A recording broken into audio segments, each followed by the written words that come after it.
Visakha steel plant ప్రైవేటీకరణ అంశాన్ని కేంద్ర ప్రభుత్వం ఇప్పటికైనా తక్షణమే విరమించుకోవాలని సిఐటియు కంచరపాలెం జోన్ అధ్యక్షుడు సింహాచలం డిమాండ్ చేశారు.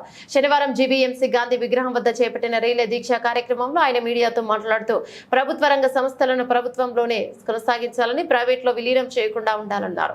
ఉక్కు పరిశ్రమను కాపాడుకునేందుకు 3 ఏళ్లు పోరాటం చేస్తున్న కేంద్ర ప్రభుత్వం కార్మికుల హక్కుల విషయంలో కనీసం పట్టించుకోవడం లేదన్నారు. ప్రస్తుతం ఎన్నికల సీజన్ నేపథ్యంలోనైనా తక్షణమే ఈ అంశాన్ని విరమించుకోవాలన్నారు.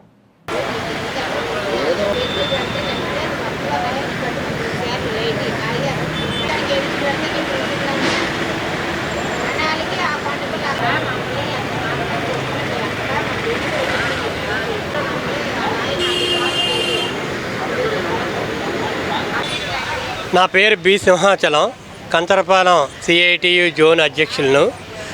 అయితే గత 3 సంవత్సరాల కాంచి స్టీల్ ప్లాంట్ పోరాటం నిర్వహిస్తున్నాం.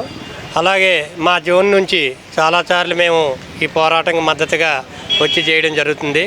ప్రధానంగా ఇంత పోరాటం జరుగుతుంది, ప్రజలందరూ కూడా పాల్గొంటున్నారు, కార్మికులందరూ పాల్గొంటున్నారు. కానీ ప్రధానమంత్రి దీని మీద స్పందించట్లేదు. ఇప్పుడు ఎన్నికలు వచ్చాయి కాబట్టి, అలాగే వాళ్ళ ఎంపీ ఈవీఎల్ నరసింహులు గారు చెప్తున్నారు, మేము ప్రైవేట్ పరం ఏమీ చేయలేదు, అది ఏంటనేది పరిశీలిస్తున్నామని చెప్తున్నారు. అంటే ప్రైవేట్ పరం చేస్తామని పార్లమెంట్లో ప్రకటన చేసి మళ్ళీ అక్కడ ఎంపీ అక్కడ ఒక మాట ఆడడం, ఇక్కడ ఒక మాట ఆడడం, ఇది ఓట్లు రాజకీయం చేస్తున్నారు. అందుకు కాబట్టి బీజేపీ ఇప్పుడు ఎలాగా ఎన్నికలు వస్తున్నాయి కాబట్టి మన విశాఖపట్నం ప్రజలందరూ కూడా తగిన బుద్ధి చెప్పాలి.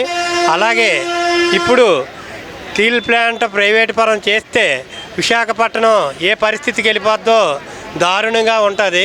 ఒకప్పుడు పల్లెటూరుగా ఉన్న Visakhapatnam port, zinc, shipyard, dockyard, దానికితో స్టీల్ ప్లాంటు ఇవన్నీ ఉన్నాయి కాబట్టి ఇంత మహానగరం అయింది.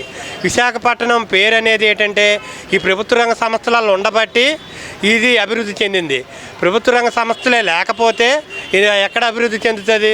విశాఖపట్నం చిన్న పల్లెటూరే. ఒకప్పుడు భీమిలిపట్నం, అలాగే ఈ పూర్ణ మార్కెట్ ఇదంతాను. అలాంటిది అందరూ కూడా వచ్చి అభివృద్ధి చెంది అంటే ₹1,00,000 జీతం వచ్చిందనుకోండి, ఎంప్లాయ్మెంట్ జరుగుతుంది కదా, వ్యాపారం జరుగుతుంది కదా. ఆ ₹1,00,000 జీతం తీసుకొని ఆయన ఏం కూర్చోడు కదా, బిజినెస్ చేస్తాడు కదా. అది ప్రభుత్వం ఆలోచన. ₹1,00,000 జీతం తీసుకొని పని చేయట్లేదు. ఇలాంటివన్నీ దొందర కౌరులు ఆడుతున్నారు. అందుకు కాబట్టి కరెక్ట్గా మొత్తం అన్ని సంవత్సరాలైనా పోరాటం చేయడం జరుగుతుంది.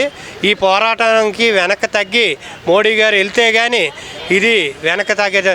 అందుకని మరింత ఎక్కువ పోరాటాలు చేస్తాం. ఎన్ని సంవత్సరాలైనా ఎన్నాళ్ళైనా స్టీల్ ప్లాంట్ ప్రైవేట్ పరం చేయమని చెప్పి వరకు పోరాటం చేస్తామని చెప్పి. నా పేరు B Simhachalam, CITU Kancharapalem zone.